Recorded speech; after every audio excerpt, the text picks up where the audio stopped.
Ya, assalamualaikum warahmatullahi wabarakatuh. Kita ketemu kembali di materi hari ini mengenai ekonomi makro ya. Jadi ini adalah sesi pertama dari pemahaman kita untuk ekonomi makro. Nah, dari tahap awal ini kita akan belajar mengenai bagaimana ekonomi makro itu dari awal sampai akhir. Oke. Jadi seri ini akan ada sekitar 14 video ya nantinya, 14 penjelasan, 14 materi mengenai ekonomi makro. Nah, maka penting kiranya kita di awal pertemuan ini memahami dulu apa itu ekonomi makro, bagaimana sejarahnya ekonomi makro, sehingga nanti dalam mempelajari ekonomi makro ini akan dipahami secara komprehensif ya. Nah, mungkin ada yang sebelumnya telah mempelajari terkait dengan ekonomi mikro ya. Ekonomi makro itu cakupannya lebih luas ya lingkupnya. Jadi kalau kita berbicara ekonomi mikro itu lebih membahas bagaimana individu-individu dalam kegiatan ekonomi seperti pembelian barang ataupun juga perusahaan ataupun produsen ketika memproduksi barang. Ini dua hal yang berbeda ya, antara ekonomi makro dan ekonomi mikro. Kalau ekonomi makro kita berbicara secara keseluruhan ya, secara total, secara menyeluruh. Tapi kalau ekonomi mikro itu berbicara secara parsial. Parsial artinya adalah cakupannya lebih kecil. Seperti bagaimana individu-individu di dalam rumah tangga itu dia mendapatkan penghasilan dan juga bagaimana dia membelanjakan dari penghasilan tersebut. Begitupun juga perusahaan, bagaimana perusahaan ketika dia mau memproduksi barang ada pertimbangan-pertimbangan yang dipertimbangkan oleh perusahaan tersebut. Nah, itu cakupannya mikro. Jadi kalau mikro itu lebih kecil sesuai dengan definisinya ya, bahwa mikro itu kecil, kalau makro itu cakupannya lebih luas, ataupun kalau makro konteksnya itu lebih general ya. Oke, kita lihat bagaimana ekonomi makro ini ya. Jadi ekonomi makro itu bahasannya lebih secara menyeluruh ya. Jadi teori ekonomi makro ya mengenai perekonomian dalam lingkup yang lebih luas dan menyeluruh. Jadi pada dasarnya teori ekonomi makro itu adalah sebuah teori yang mempelajari dan membahas tentang segala peristiwa ya. Tapi peristiwa yang terkait dengan ekonomi. Ini membahas tentang fenomena masalah ekonomi secara menyeluruh. Misalnya nih, ekonomi menyeluruh itu apa saja? Terkait dengan inflasi, terkait dengan tenaga kerja ya, terkait dengan bagaimana pertumbuhan ekonomi suatu negara, bagaimana keseimbangan neraca secara berkelanjutan di suatu negara, terus bagaimana juga total produksi dari suatu negara, bagaimana juga dengan pasar.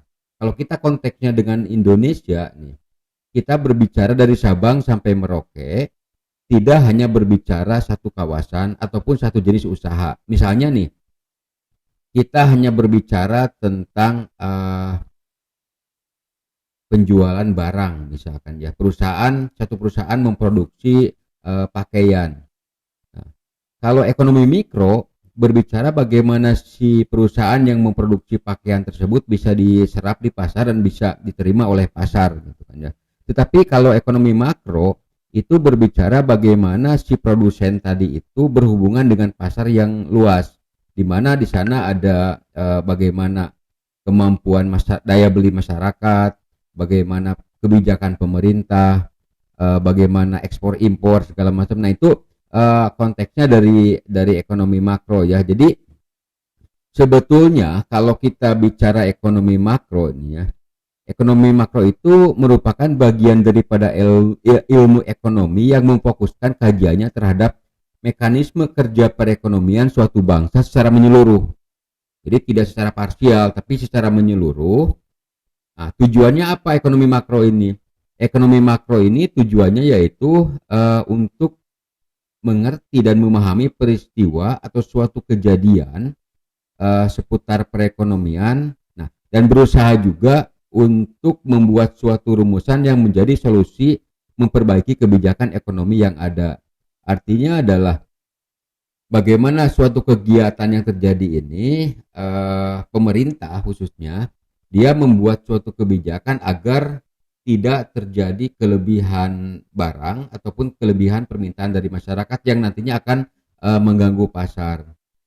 Itu sekilas mengenai ekonomi makro. Nah, selanjutnya adalah apa aja sih sebetulnya yang dibahas di dalam ekonomi makro ini. Nah, pembahasan ekonomi makro itu tidak berbicara individu seperti yang tadi saya utarakan ekonomi mikro. Kalau makro itu kita berbicara bagaimana tingkat pendapatan nasional. Secara agregat, secara keseluruhan pendapatan masyarakat di Indonesia ini seperti apa gitu kan ya. Jadi dalam ekonomi makro ini kita berbicara hubungan keseluruhan ini. Jadi poin-poin yang ada di sini itu semuanya menjadi satu kesatuan. Nah, bahasan ekonomi makro ini ada konsumsi yang dilakukan oleh rumah tangga misalnya, bagaimana suatu rumah tangga mengkonsumsi barang, terus itu terkait antara satu yang lainnya. Investasi juga bagaimana investasi yang dilakukan oleh pemerintah, investasi yang dilakukan oleh pihak swasta, terus tingkat tabungan institusi ataupun individu itu mempengaruhi juga ke ekonomi makro ya. Dan yang berikutnya bagaimana peran pemerintah dalam kontribusinya terhadap perekonomian terkait dengan APBN ataupun APBD yang ada di pemerintah itu sendiri. Nah, ini saling keterkaitan satu dan yang lainnya, tidak bisa dipisahkan menjadi satu kesatuan. Maka inilah adalah pokok bahasan dari ekonomi makro. Dan selanjutnya ekonomi makro itu untuk apa gitu kan. Jadi sebetulnya ekonomi makro ini hadir untuk problem solving gitu kan. Jadi sebagai solusi untuk permasalahan perekonomian dalam suatu negara. Seperti yang kita ketahui bahwa dalam perekonomian itu perlu diatur karena adanya scarcity ataupun kelangkaan barang gitu kan ya. Karena kita memiliki sumber daya yang terbatas ya. Tetapi di satu sisi si negara itu harus memenuhi kebutuhan masyarakat tersebut gitu kan ya. Misalnya nih saya ibaratkan bahwa ketika masyarakat membutuhkan minyak kelapa gitu kan ya, dan ternyata produksi minyak kelapa itu terjadi pengurangan misalkan ya, berarti terjadi kelangkaan barang di pasar. Nah, di sini perlu adanya intervensi pemerintah dengan kelangkaan sumber daya tadi agar tidak terjadi kekacauan di pasar. Nah, kelangkaan ini disebabkan oleh kebutuhan manusia itu tidak terbatas ya sebetulnya. Kalau kebutuhan manusia akan terus meningkat karena manusia juga terus bertambah gitu kan ya. Nah, maka di dalam mencari solusi suatu negara itu harus mempertimbangkan dulu kelangkaan, misalkan barang apa barangnya, terus bagaimana bisa langka, terus seberapa banyak kelangkaannya, kebutuhannya juga berapa banyak gitu kan ya, berapa juga harganya, dan siapa yang membutuhkan barang tersebut. Misalnya terkait dengan bahan bakar minyak misalkan ya, kita konteksnya bahan bakar minyak.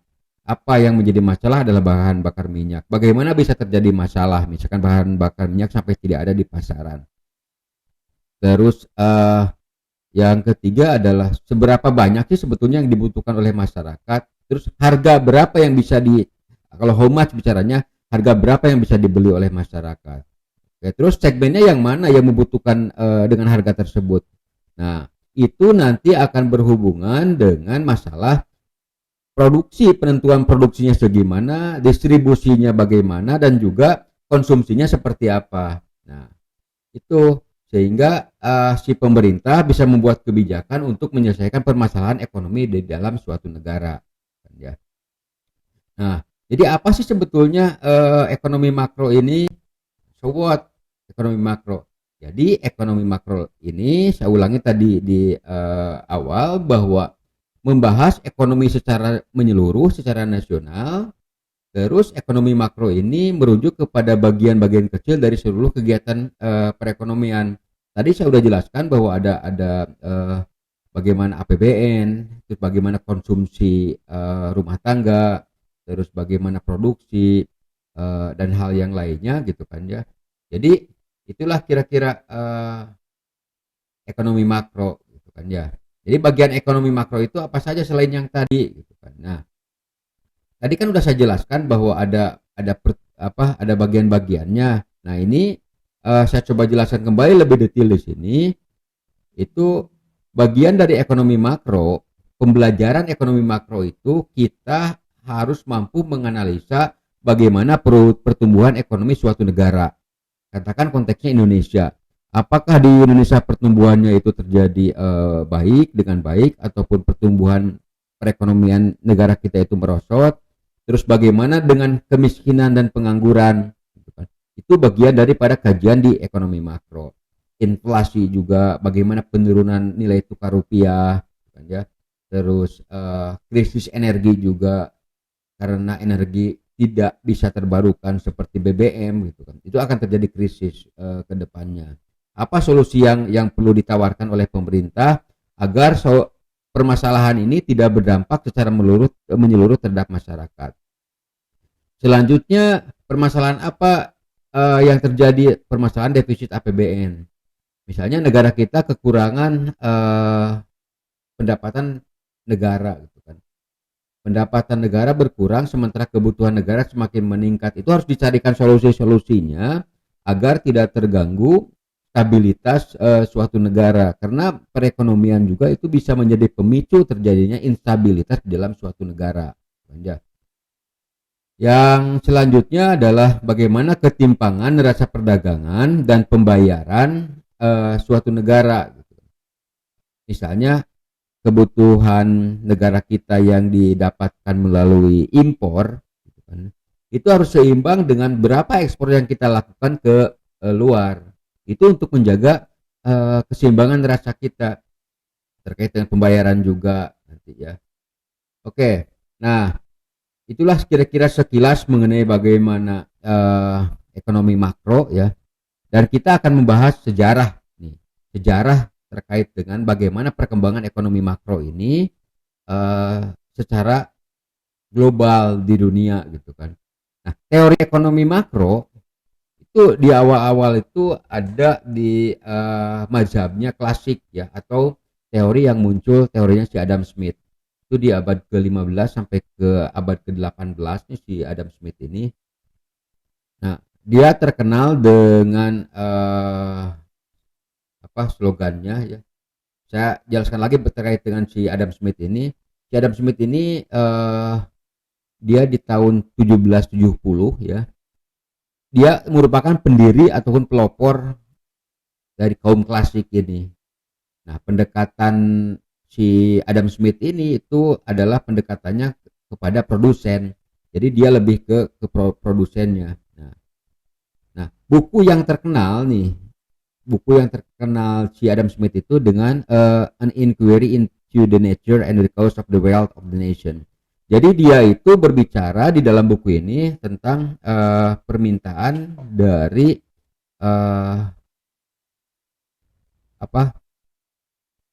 dia berbicara konteksnya tentang bagaimana suatu negara ya, kekayaan suatu negara itu diakibatkan dari bagaimana si negara ini bisa maju dengan proses produksinya, bagaimana negara ini maju dengan perekonomiannya gitu kan ya. Nah, si Adam Smith ini dia menjelaskan bahwa pasar itu selalu dalam kondisi persaingan sempurna. Artinya peran pemerintah itu tidak terlalu dominan. Jadi pasar sempurna itu bagaimana proses permintaan dan penawaran itu ada langsung di masyarakat gitu kan. Nah, dia juga berpendapat bahwa setiap penawaran ataupun supply ya. Supply itu berarti si produsen memproduksi barang, itu supply ataupun penawaran terhadap masyarakat, itu akan menghasilkan permintaannya tersendiri. Artinya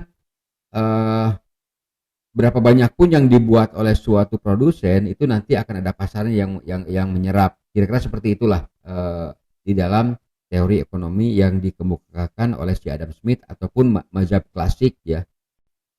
Nah, bisa digambarkan seperti gambar di bawah ini, bahwa garis supply itu dibentuk dari harga dan juga kuantitas.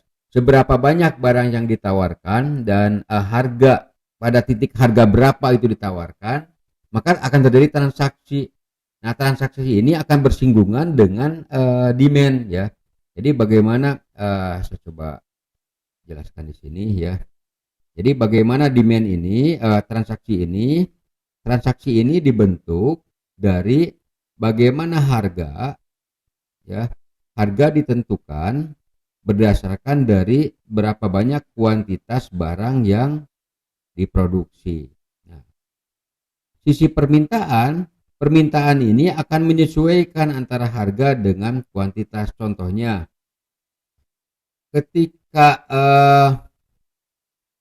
permintaannya itu turun ya ke bawah ke sini, berarti secara otomatis itu harga akan turun karena permintaan itu turun dan jumlah barang yang keluar pun juga turun. Kira-kira kalau digambarkan seperti ini, misalnya si garis ini itu turun ke sini nih. Turun ke sini, maka yang terjadi adalah kuantitas akan turun dan juga harganya juga akan turun. Nah, berarti titik equilibrium atau transaksinya itu ada di sini. Begitupun juga tadi kalau di sini kalau permintaannya itu naik, oke, berarti supply-nya itu dianggap tetaplah supply-nya itu tetap seperti ini. Ketika permintaan yang garis ini itu naik dari sini, dari yang merah ini ke sini ya, itu naik ke sini, maka yang terjadi adalah harga naik dan juga kuantitas barang yang dijual itu naik. Oke. Itu apa yang diutarakan oleh si Adam Smith ini dengan teori klasik. Jadi pemerintah tidak berperan di sini, yang berperan adalah pasar. Oke. Nah, selanjutnya menurut dia bahwa tugas negara menurut teori klasik ini cuma ada 3, yaitu tentang pertahanan dan keamanan suatu negara, terus yang kedua mengenai hukum dan keadilan, bagaimana hukum diterapkan dan juga keadilan diterapkan bagi masyarakat, dan yang ketiga adalah barang publik dan juga infrastruktur yang disediakan oleh pemerintah. Itu tugas daripada pemerintah itu di sana, tugas negara itu. Nah, tetapi teori klasik ini akhirnya mendapatkan permasalahan, yaitu pada tahun 29 sampai 1933 itu terjadi depresi yang luar biasa di seluruh dunia gitu kan. Nah, ini pertama terjadi krisis ekonomi itu di Amerika terjadinya itu. Tetapi krisis ekonomi ini berdampak ke berbagai negara. Sehingga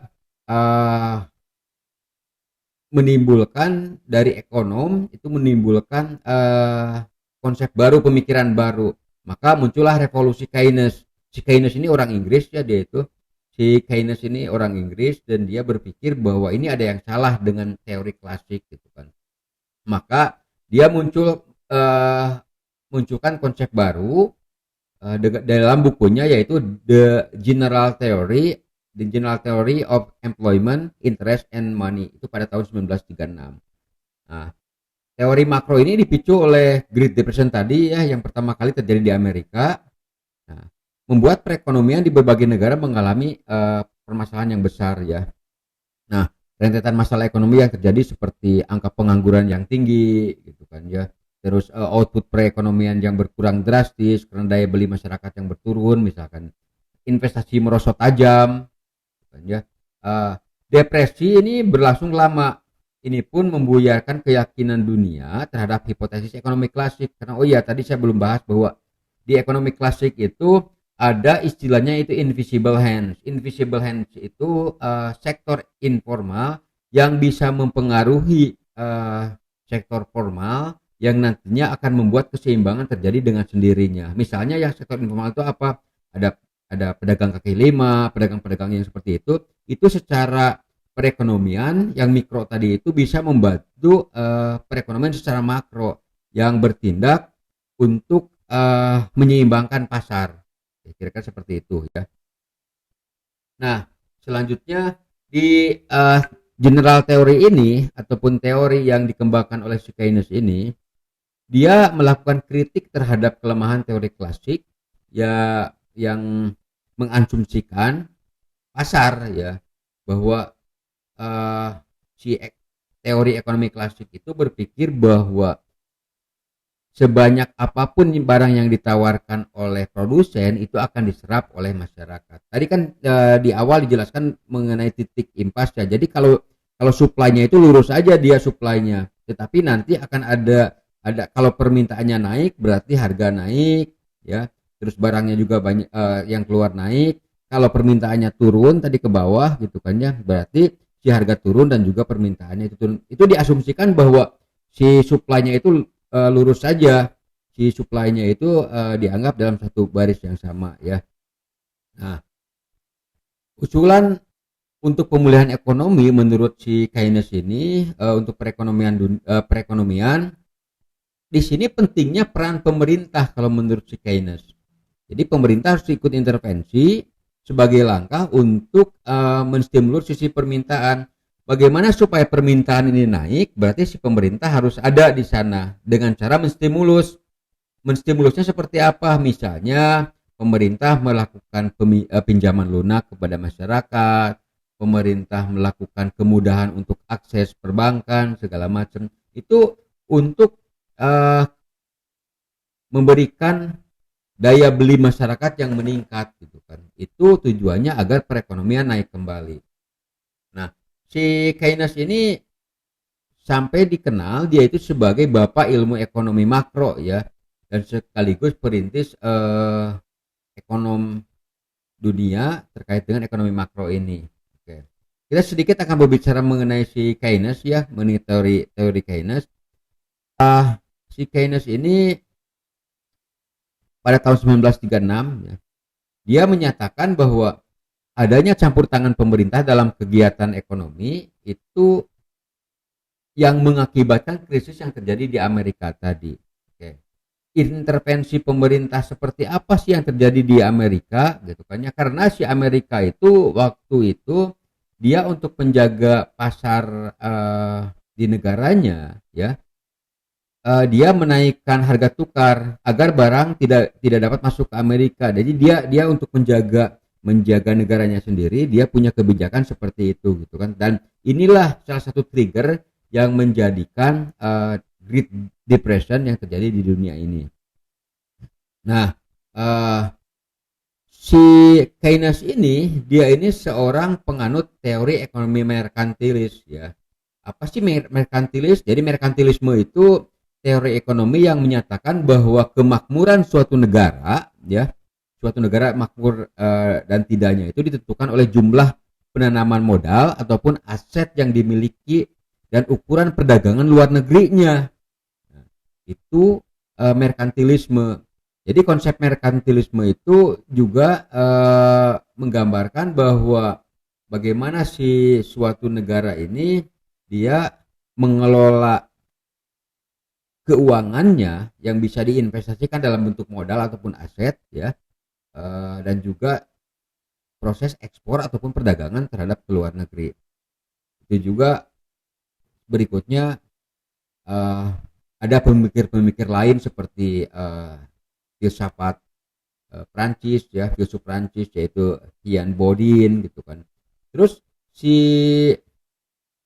Keynes ini juga mengajukan isu investasi oleh negara. Jadi si negara tidak bisa tinggal diam saja untuk menjaga stabilitas perekonomian negaranya, tapi si negara juga harus berpikir bagaimana dia bisa mengajukan bagaimana dia bisa menginvestasikan kekayaannya di sektor-sektor produksi gitu kan. Jadi si negara juga ikut campur di dalam perekonomian ini. Nah, teori ekonomi mazhab modern ini ataupun teori si Keynes ini dinilai oleh para ahli ekonom sebagai ekonomi modern gitu kan ya, karena dia berpikirnya lebih maju dibanding dengan tadi yang si teori klasik Yang mana kalau teori klasik itu lebih berpikir kalau supply itu ya tetap aja lurus gitu kan. Nanti mekanisme pasar yang bergerak karena pasti barang akan diterima gitu kan. Sementara pemikiran teori mazhab modern atau si Keynes ini berpikir bahwa berbeda gitu kan. Untuk menciptakan stabilitas dan keseimbangan suatu ekonomi itu diperlukan peran pemerintah. Jadi harus ada intervensi pemerintah dalam perekonomian secara aktif. Nah, apa sih kegiatan pemerintah itu terkait dengan kebijakan fiskal atau juga meliputi kebijakan moneter. Itu yang perlu dilakukan oleh pemerintah menurut teori dari mazhab modern ataupun teorinya si Keynes ini. Nah, selanjutnya kita harus mengetahui dulu apa sih kebijakan fiskal dan juga kebijakan moneter ataupun fiscal policy dan monetary policy. Nah, kebijakan fiskal adalah situasi di mana pemerintah dapat mengubah penerimaan dan pengeluaran negara demi mencapainya stabilitas ekonomi. Karena ini harus dijaga stabilitas ekonomi itu. Bagaimana kebijakan fiskal dilakukan oleh suatu negara untuk memperluas kesempatan kerja serta meningkatkan pertumbuhan ekonomi. Itu terjadi jika ada kebijakan fiskal dari pemerintah.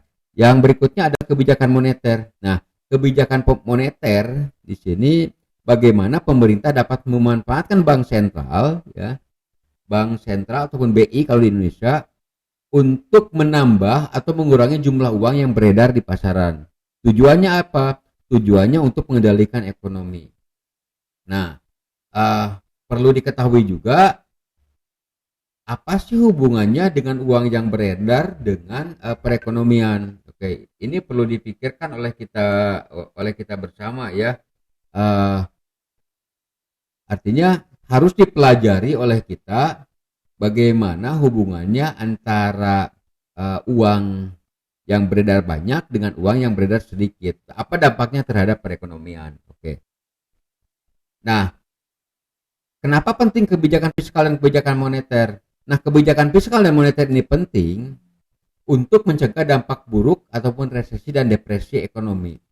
Kita pernah mengalami permasalahan moneter di negara kita itu pada tahun 1998 di mana nilai tukar rupiah kita anjlok bukannya terhadap nilai tukar asing. Itulah yang terjadi jika tidak dijaga keseimbangannya ini. Nah, bagaimana selanjutnya kita melihat pola pikir ataupun pokok pikiran dari si Keynes ini gitu ya. Nah, si Keynes itu melakukan kritik terhadap teori klasik yang dikembangkan oleh si Adam Smith ini. Menurut dia bahwa teori klasik itu asumsinya bahwa pasar dianggap terlalu idealis, bahwa pasar itu tetap stabil aja, tetap posisi supply ataupun penawaran dan permintaan itu ada di grafik yang lurus, di mana kalau permintaan naik ya harga pun juga naik, permintaan turun harga pun juga turun. Karena itu ya, kalau hukum pasar itu seperti itu. Ketika permintaan tinggi, secara otomatis ya penawaran harga pasti akan naik. Tapi ketika permintaan turun, berarti secara otomatis supply ya akan turun dan itu akan men-trigger ke harga akan turun gitu kan. Itu hukum pasar ya. Hukum pasar seperti itu. Jadi ada posisi penawaran dan posisi permintaan gitu kan ya. Nah, menurut si Keynes ini itu terlalu ideal gitu kan. Kalau konsep seperti itu terlalu ideal kalau kita berbicara dalam konteks ekonomi secara global gitu kan. Kalau berbicara konsep ekonomi secara global bahwa ini terlalu ideal. Nah, si Keynes ini menyampaikan pokok pikiran kedua ya, berupa usulan pemulihan ekonomi ini dengan memasukkan peran pemerintah. Tadi udah saya jelaskan bahwa pemerintah itu penting ya. Dalam rangka apa? Ini mendorong sisi permintaan. Bagaimana peran pemerintah ya? Ini pemerintah bagaimana dia bisa berperan agar meningkatkan permintaan daripada masyarakat. Jadi tidak pasar bebas lagi. Tidak si pemerintah hanya mengandalkan pasar untuk stabilisasi ekonomi ini, tapi juga harus ada peran pemerintah agar daya beli masyarakat tinggi sehingga permintaan akan suatu barang itu meningkat, ya kira-kira. Nah, si Keynes itu uh, pembaru ya, si Keynes itu pembaru dalam ilmu ekonomi di dunia ini. Nah, kenapa dikatakan pembaru ataupun inovator lah katakan dalam teori ekonomi ini? Karena dia memperhatikan dimensi global ataupun agregat makro dalam analisis ilmu ekonominya. Jadi tidak hanya dimensinya dalam cakupan kecil, tapi dia berbicara secara global, secara menyeluruh. Dia memasukkan bagaimana peran pemerintah dalam analisisnya, dan sehingga pentingnya peranan analisis kebijakan ya, ataupun policy analisis. Jadi bagaimana kebijakan itu dianalisa dulu ya. Terus dia juga menyebutkan bahwa karena analisis kebijakan ini perlu, maka diperlukan studi-studi empiris. Jadi tidak bisa diduga-duga, dikira-kira, tapi harus ada kajian, harus ada studi-studi empiris agar policy tadi, kebijakan-kebijakan yang dibuat itu sesuai dengan kondisi yang real di lapangan. Nah, ini berbeda halnya dengan si Adam Smith. Equilibrium menurut si Keynes itu seperti ini gitu kan, ada agregat supply dan juga agregat demand. Menurut Keynes bahwa situasi makro suatu perekonomian ditentukan oleh apa yang terjadi dengan permintaan agregat di masyarakat ya. Jadi apa permintaan agregatnya, bagaimana permintaan agregatnya di masyarakat itu kan yang terjadi ya. Apabila permintaan agregat ini melebihi penawaran agregat ya secara menyeluruh ya, jadi ketika permintaan, saya ulangi ya, ketika ini garis yang ini ya, agregat permintaan dari masyarakat ya, agregat permintaan masyarakat melebihi daripada agregat penawaran, artinya adalah ini naik ya si agregat permintaannya itu ya, ataupun output yang dihasilkan ya, penawaran itu ya output yang dihasilkan gitu kan ya, dalam periode tersebut, maka yang terjadi adalah kekurangan produksi. Produksi itu ada di sini itunya barisnya ataupun quantity. Oke, saya ulangi ya biar paham nih. Jadi ketika permintaannya itu naik, nah, di permintaan naik berarti permintaan akan barangnya itu akan ke sebelah sini kan ya, akan naik agregatnya itu. Sementara penawarannya tetap kan ya, ataupun supply-nya itu tetap dari si produsen itu, karena agregat supply-nya itu tetap dan permintaan naik. Apa yang terjadi? Maka yang terjadi adalah produksi barang yang kurang, tidak tertutupnya permintaan gitu kan ya. Karena supply-nya tetap sementara permintaan tinggi, maka terjadi kekurangan produksinya. Pada periode berikutnya itu artinya misalnya nih di periode bulan sekarang itu agregat demand-nya itu tinggi, sementara agregat supply-nya itu tetap gitu kan, tidak sejalan, tidak berbanding lurus gitu kan antara permintaan dan penawarannya ini. Nah, pada periode berikutnya output akan naik ya, output akan naik ataupun harga akan naik, atau keduanya terjadi bersama-sama. Nah, jadi output akan naik atau harga juga akan naik. Kebayang nggak? Jadi kalau permintaan itu naik, berarti automatically harga akan naik, ya. Nah, ataupun juga bisa kedua-duanya nih, harga akan naik, ya, ataupun output akan naik. Kenapa output akan naik? Karena berdasarkan permintaan yang tinggi tadi, si produsen akan memproduksi barang yang lebih banyak, ya kan? Kalau sekarang banyak permintaan, berarti produsen akan memproduksi lebih banyak. Tetapi di sisi lain juga itu kalau permintaan naik, harga juga akan naik. Oke, seperti itu ya. Nah, Apabila agregat permintaan lebih kecil daripada penawaran agregat, nah ini sebaliknya. Bagaimana kalau permintaan lebih kecil daripada penawaran agregat? Maka situasi akan terjadi produksinya itu berlebih. Kalau semakin banyak yang diproduksi oleh perusahaan atau produsen atau pabrik ditawarkan kepada masyarakat, sementara permintaannya sedikit, yang terjadi adalah produksi yang banyak. Bagaimana dengan periode ini kalau terjadinya banyaknya produksi? Nah, yang terjadi pada periode ini gitu kan ya, apabila terjadi agregat lebih kecil daripada penawaran, maka situasi itu kelebihan produksi pada periode berikutnya itu akan turun si outputnya itu. Karena permintaannya turun, berarti si perusahaan akan mengurangi agregat produksinya, sehingga outputnya akan turun, ataupun juga harga akan turun. Daripada tidak laku berarti akan dijual di bawah, gitu kan ya. Itu hukumnya seperti itu. Atau keduanya terjadi secara bersamaan nih, antara produksinya dikurangi dan juga harga diturunkan, itu akan berbarengan.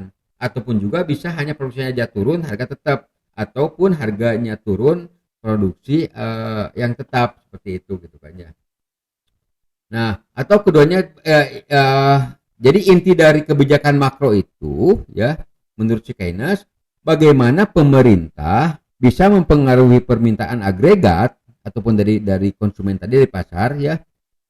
Si pemerintah bisa mempengaruhi si masyarakat ini, si konsumen ini, ataupun meningkatkan permintaan ini dengan demikian bahwa mempengaruhi situasi secara makro, secara menyeluruh. Jadi tidak terganggu si supply tadi, tidak mengganggu si penawaran tadi, tetapi peran pemerintah untuk meningkatkan permintaan dari masyarakat. Nah, tujuannya apa? Agar mendekati posisi full employment. Posisi full employment itu bagaimana kondisi bahwa si proses produksi tadi diserap secara menyeluruh oleh pasar. Itu kan ya. Oke, selanjutnya ideologi Keynes itu intinya adalah bahwa untuk mengatasi masalah krisis ekonomi, pemerintah harus melakukan lebih banyak campur tangan secara aktif dalam mengendalikan perekonomian nasional. Nah, kegiatan produksi dan pemilihan faktor-faktor produksi itu masih bisa dipercayakan ke swasta sih sebetulnya. Kalau untuk kegiatan produksi, terus kebutuhan yang diinginkan masyarakat, untuk menutupi kebutuhan masyarakat, itu bisa dilakukan oleh pihak swasta. Tetapi di sini pemerintah wajib melakukan kebijakan-kebijakan untuk mempengaruhi perekonomian. Nah, misalnya apa? Misalnya dalam masa depresi nih, pemerintah harus bersedia melakukan kegiatan yang langsung dapat menyerap tenaga kerja. Ya, kalau di kita misalnya melakukan padat karya, gitu kan ya. Jadi melakukan kegiatan-kegiatan yang bisa memberikan stimulus untuk penghasilan masyarakat, gitu kan ya. Misalnya masyarakat yang tidak bisa bekerja di perusahaan swasta dengan dipadat karyakan ataupun kegiatan lain yang mana si masyarakat daya belinya meningkat lagi, gitu kan ya. Tetapi ini ada efeknya juga, si pemerintah bisa mengalami defisit karena si uangnya itu dibelanjakan untuk hal yang tadi, gitu kan. Belanja negara itu untuk mengatasi permintaan dari masyarakat yang menurun, perekonomian masyarakat menurun, sehingga distimulus oleh pemerintah, dan itu akan berdampak terhadap keuangan negara, gitu kan. Karena ada semacam uang yang dikeluarkan untuk hal yang tadi, gitu kan ya. Nah, si Keynes itu ya, si ideologi Keynes ini dia berpikir bahwa dia tidak percaya pada sistem liberalisme dalam ekonomi yang mana diserahkan seluruhnya kepada pasar ya, dan bahwa pasar akan mengkoreksi sendiri, gitu kan. Kalau menurut si Adam Smith, bahwa ya biarkan saja pasar seperti itu, nanti juga akan terjadi keseimbangan tersendiri. Nah, menurut si Keynes ini enggak, bahwa tidak bisa dibiarkan seperti itu, gitu kan. Untuk kembali pada posisi full employment secara otomatis itu nggak bisa, gitu kan. Full employment itu hanya dapat dicapai dengan tindakan-tindakan yang terencana yang dilakukan oleh pemerintah, bukan datang dengan sendirinya. Harus ada campur tangan pemerintah ya. Nah, Jadi teori klasik dan teori Keynes ini ya, ataupun teori klasik itu dikenal dengan istilah hukum Say. Oke. Kalau di dalam hukum Say itu teori klasik ya, bahwa income ini terkait dengan barang ya, ini kait dengan barang ya, ini kait dengan penjualan barang. Menurut si hukum Say itu bahwa income ataupun pendapatan pada akhirnya dapat disebut sebagai permintaan efektif. Jadi ketika rumah tangga, ketika keluarga itu mendapatkan penghasilan, dan itu nanti pasti akan dibelanjakan. Pembelanjaan itu adalah sebagai demand ataupun permintaan terhadap pasar gitu kan ya.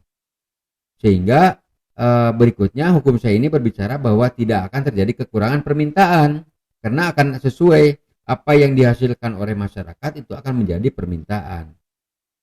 Nah, sehingga tidak akan terjadi kekurangan barang. Akan sesuai antara barang dengan permintaan masyarakat, karena tadi garisnya lurus kan, supply-nya lurus dan demand-nya juga lurus. Itu menurut teori klasik. Nah, bagaimana dengan teori Keynes? Nah, pada teori Keynes itu berbeda ya. Jadi saya ulangi ya, perbedaan pasar barang menurut modern dengan klasik pada hukum Say itu bahwa permintaan sama dengan penawaran. Itu hukum Say kan, tadi saya ulangi lagi ya. Jadi hukum Say itu permintaan sama dengan penawaran, sehingga tidak akan terjadi kelebihan ataupun kekurangan permintaan dan penawaran. Jadi dia anggap bahwa ideal, maksudnya itu utopian ataupun ideal, tadi saya jelaskan. Nah, menurut Keynes nih, permintaan barang itu tidak selalu sama dengan penawaran, karena tidak semua income dibelanjakan, tetapi sebagian dari pendapatan tersebut akan disimpan dalam bentuk saving ataupun tabungan kalau ada kelebihan masyarakat itu. Jadi income tidak secara otomatis menjadi permintaan. Dia bilang bahwa income itu yang dibelanjakan itu iya jadi permintaan efektif ya, tetapi ada yang tidak dibelanjakan ataupun ditabung, saving. Nah, itu bukan merupakan demand efektif karena polanya adalah itu disimpan, tidak lantas dibelanjakan gitu kan oleh masyarakat. Nah, tabungan itu tidak menambah permintaan efektif terhadap barang dan jasa kalau tidak segera diinvestasikan, sehingga akan terjadi kelebihan stok barang nih. Terjadi kelebihan stok barang karena tidak sesuai antara apa yang dihasilkan oleh masyarakat dan apa yang dibelanjakan oleh masyarakat, tidak sesuai. Nah, apa akibatnya? Akibatnya dari ketidakseimbangan permintaan dengan penawaran ini terhadap perekonomian negara apa? Nah, itu akan terjadi dua akibat. Apa dua akibat tersebut? Yaitu terkait dengan equilibrium. Equilibrium itu akan terganggu. Bagaimana terganggunya? Ya, pertama adalah para produsen akan mengurangi jumlah produksi. Si produsen itu akan mengurangi produksinya karena pendapatan masyarakat berkurang ya, yang dibelanjakannya. Jumlah produksi pada tahun atau periode berikutnya akan berkurang. Artinya apa? Output atau gross domestic product akan berkurang. Produksi barang itu yang dihasilkan akan berkurang pada tahun berikutnya gitu kan ya. Pada tahun berikutnya akan berkurang.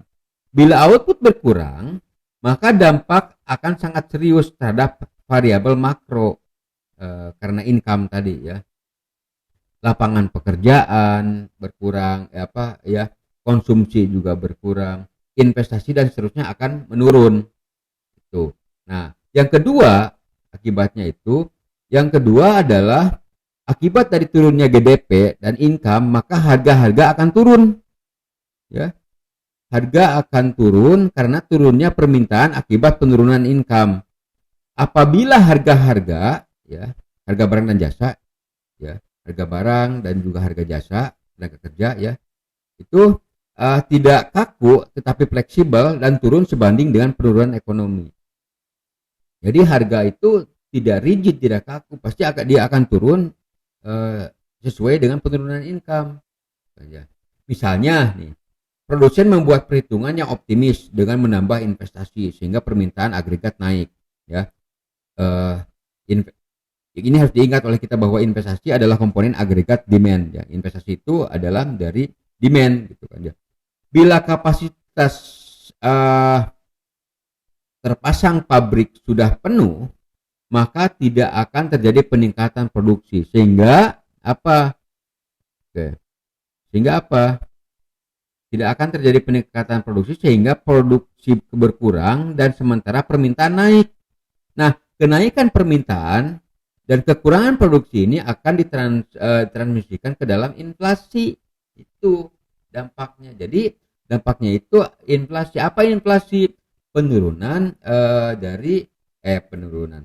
Jadi inflasi itu bagaimana kondisi di mana perekonomian yang tidak baik. Artinya apa?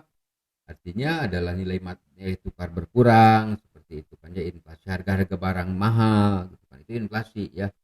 Nah, tetapi keadaan sebaliknya juga ya bisa terjadi, yaitu ketika kelebihan permintaan dan kekurangan produksi. Itu kira-kira ya. Nah, jadi itu adalah gambaran bagaimana tahap awal kita memahami dari konsep ekonomi makro ini.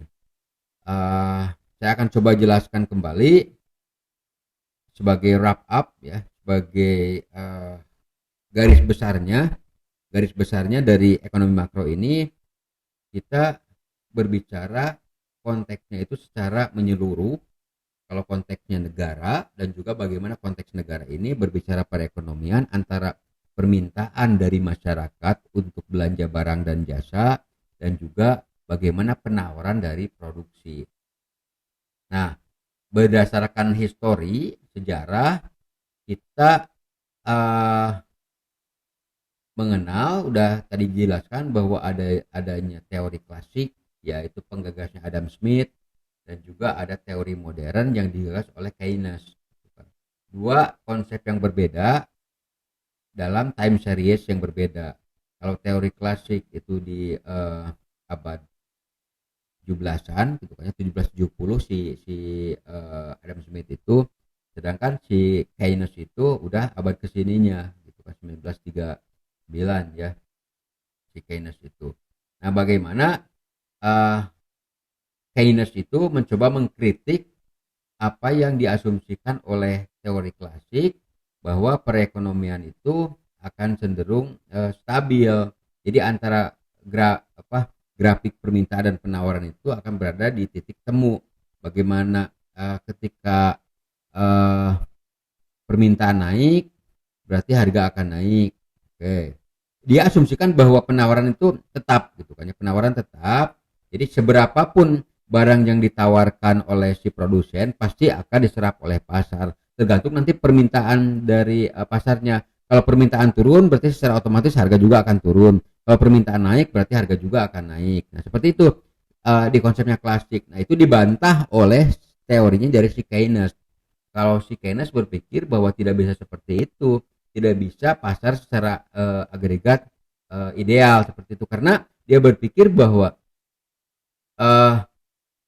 bagaimana dengan permintaan dan penawaran yang dilihat dari si masyarakat ataupun rumah tangga yang menyimpan uangnya, tidak membelanjakan semua penghasilan dia.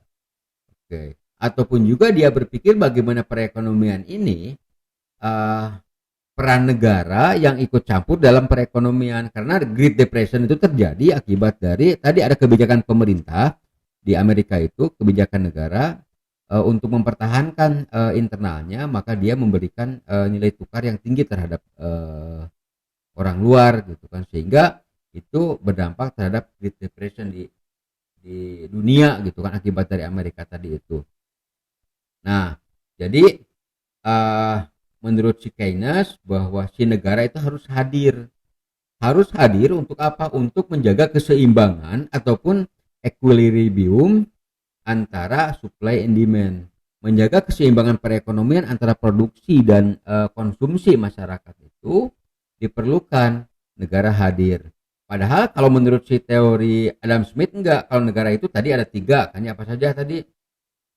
Adanya si negara untuk pertahanan dan keamanan gitu kan ya, itu peran negara juga apa, peran negara untuk menjaga menyediakan infrastruktur gitu kan ya. Tugas negara itu seperti itu gitu kan ya. Kalau menurut si Adam Smith itu tidak berpikir bahwa si negara campur tangan terlalu detail dalam ekonomi, tapi si Adam Smith itu berpikir bahwa biarkan itu mekanisme liberal aja, ke pasar saja, biarkan dia berjalan dengan sendirinya. Toh kalau untuk menjaga keseimbangan itu ada sektor informal ya, sektor informal seperti tadi ada pedagang kaki lima yang tidak secara langsung lah berhubungan dengan ekonomi nasional gitu kan ya, dan itu dibantahkan oleh si Keynes ini. Nah, jadi itulah gambaran secara global terkait dengan apa sih sebetulnya ekonomi makro. Apa yang akan kita pelajari ekonomi makro itu tadi ada beberapa poin konsep ya, ada beberapa bagian di bagian ekonomi makro itu. Nanti akan kita bahas di sesi berikutnya terkait dengan poin-poin yang tadi, poin-poin ekonomi makro itu. Oke. Ya, demikian untuk materi kali ini mengenai pengantar ekonomi makro. Terima kasih atas perhatiannya. Saya ucapkan simak kembali di materi berikutnya agar kita paham mengenai perekonomian makro ini. Oke. Kenapa kita butuh paham ekonomi makro?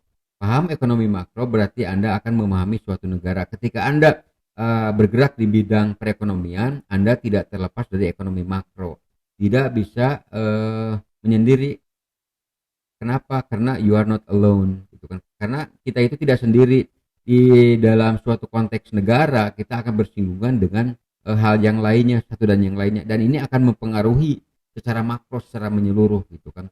Tidak parsial, hanya satu bagian saja. Oke, demikianlah konten hari ini. Saya ucapkan terima kasih atas perhatiannya yang sudah menonton dari awal sampai akhir. Oke, saya ucapkan terima kasih. Wassalamualaikum warahmatullahi wabarakatuh.